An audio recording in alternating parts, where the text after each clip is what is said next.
Olá, começa agora mais um Biosfera, um programa que traz ações e atitudes sustentáveis para o seu dia a dia. E hoje nós temos matérias com uma temática muito importante, certo, Fernanda? Com certeza, Luiz. O programa vai abordar hoje reportagens especiais sobre a economia de água. Então, fique ligado no que vem por aí. Descubra como a criatividade de um dentista criou um aparelho que economiza água no consultório.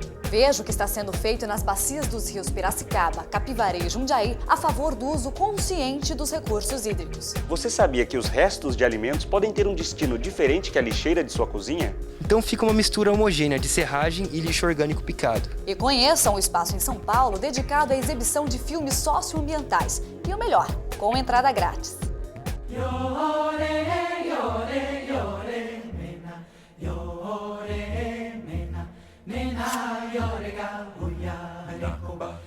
O Biosfera já está no ar. Aprender desde pequeno a conservar a natureza tem sido uma prática constante em muitas escolas. A educação ambiental é uma das principais ferramentas para a preservação de nossos recursos naturais. E quando o assunto é a água, esse pode ser o caminho mais eficiente para a preservação. O repórter Diego Souza mostra pra gente como o consórcio intermunicipal das bacias dos rios Piracicaba, Capivari e Jundiaí trabalha para conscientizar educadores e a comunidade. A expansão das cidades pode trazer o crescimento desordenado da população e, com isso, um grande desperdício de água. Para resolver esse problema, projetos para o uso racional desses recursos são fundamentais, como é o caso dessa iniciativa que você vê agora. As bacias dos rios Piracicaba, Capivari e Jundiaí são responsáveis pelo suprimento de água em 62 cidades do país, entre os estados de São Paulo e Minas Gerais. Juntas, elas fornecem água para 5 milhões de pessoas, em residências, indústrias e propriedades rurais. Esses rios são importantes, pois abastecem uma região responsável por 5% do PIB nacional. Para preservar esse patrimônio, foi criado em 1989 o Consórcio Intermunicipal das Bacias Hidrográficas dos rios Piracicaba, Capivari e Jundiaí, o consórcio PCJ. O consórcio PCJ é uma associação de empresas e de municípios. Busca ajudar a resolver os problemas da gestão de recursos hídricos. Então é uma associação sem fins lucrativos que aplica todo o recurso que ela arrecada com esses municípios e empresas consorciados em programas, em projetos.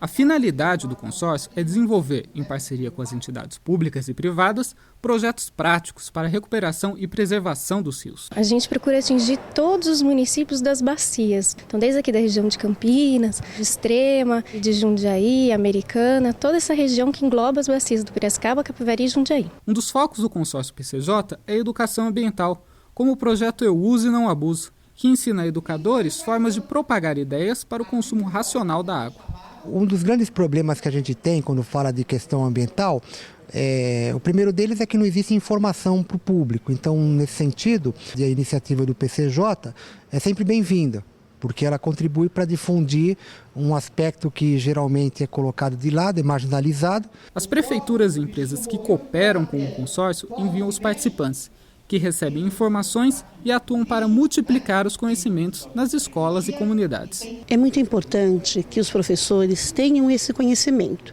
porque assim eles podem transmitir de forma clara aos alunos. Quanto mais nós trabalharmos as questões ambientais, melhor é para a criança, porque ela tem um retorno muito rápido do aprendizado. São ferramentas para nós que trabalhamos com educação ambiental e para qualquer pessoa que vive no meio ambiente, é necessário que nós tenhamos esse tipo de capacitação, por exemplo, que o consórcio propicia para a gente. Os resultados práticos já são realidade, com as comunidades desenvolvendo projetos para o uso racional da água. A socialização desses conteúdos vão acontecer por meio de um projeto que existe na Sanasa, Sanasa na comunidade, onde a gente trabalha com as comunidades relacionadas ao uso racional da água, economia de água, e a gente orienta essa população sobre novas atitudes com relação ao meio ambiente e uso racional da água. Nós implantamos o material técnico que nós levamos daqui para o cotidiano da sala de aula. Então a gente transforma isso numa linguagem menos acadêmica e com isso a criança aprende na prática, reciclando lixo, separando material, reutilizando recursos.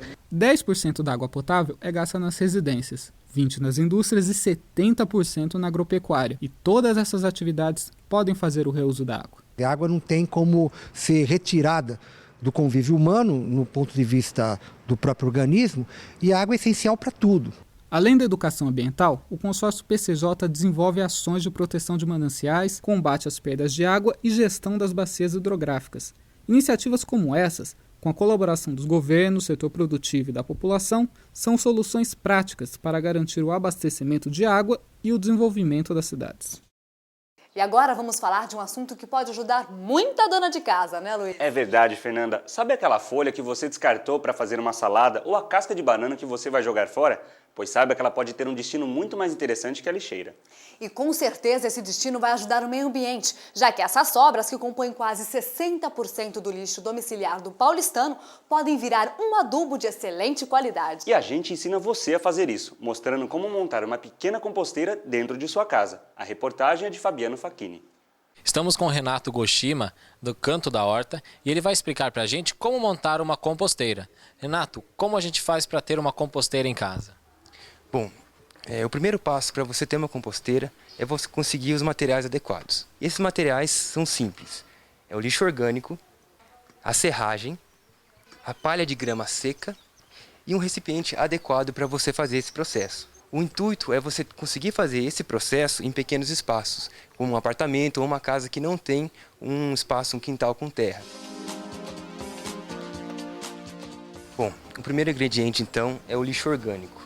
São restos de frutas, vegetais, cascas de ovos, borra de café, o sachê do chá pode ser colocado também. Como regra geral, são alimentos não cozidos, alimentos crus. E sempre tomando cuidado para não colocar alimentos que tenham muito sal ou muito açúcar na composteira e alimentos que tenham muito óleo. Uma salada temperada, por exemplo, não vai ser legal para a sua composteira. Outra dica muito importante para você ter um bom composto é o tamanho do lixo orgânico que você está utilizando. Quanto menor o pedaço do alimento, mais ele vai estar envolvido pelas bactérias e fungos que vão estar decompondo e transformando em composto.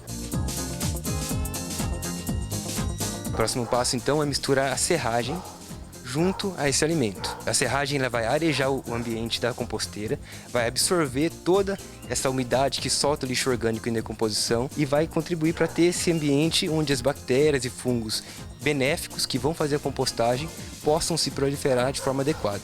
Então fica uma mistura homogênea de serragem e lixo orgânico picado. Misturada a serragem com lixo orgânico, entra o terceiro ingrediente, que é a palha de grama seca. Essa palha ela vai ter um efeito de um cobertor sobre o seu composto. Então é uma camada grossa que vai ser utilizada e que vai cobrir essa mistura do lixo com a serragem. Lembrando sempre de juntar em um monte só. O procedimento básico está feito da sua compostagem. Conforme mais lixo orgânico vai sendo produzido, primeiro você vai retirar essa camada de grama seca, vai estar introduzindo mais lixo orgânico que vai sendo continuamente produzido nas residências, novamente misturando com a serragem e sempre estar revolvendo esse composto. O segredo para uma boa compostagem é você estar trazendo oxigênio para o seu composto, é você estar continuamente revolvendo. Novamente vem a palha cobrindo todo o composto. Uma dica importante para quem está começando a fazer a compostagem é na primeira vez que você está fazendo esse processo em um recipiente, você utilizar um pouco de terra, ou de esterco, ou de composto já preparado. Qual é a razão desse processo? Nessa pouca quantidade de composto, eu vou estar trazendo bactérias e fungos benéficos, acelerando esse processo inicial de formação de um ambiente adequado para esses organismos decompositores. Mesmo utilizando esterco ou composto pronto ou terra, não vai ter perigo de insetos ou mau cheiro. Não, o perigo dos insetos e do mau cheiro ocorre quando a sua composteira ela não tem oxigênio suficiente, ou seja, quando você esquece de estar aerando, de estar revolvendo esse lixo, né?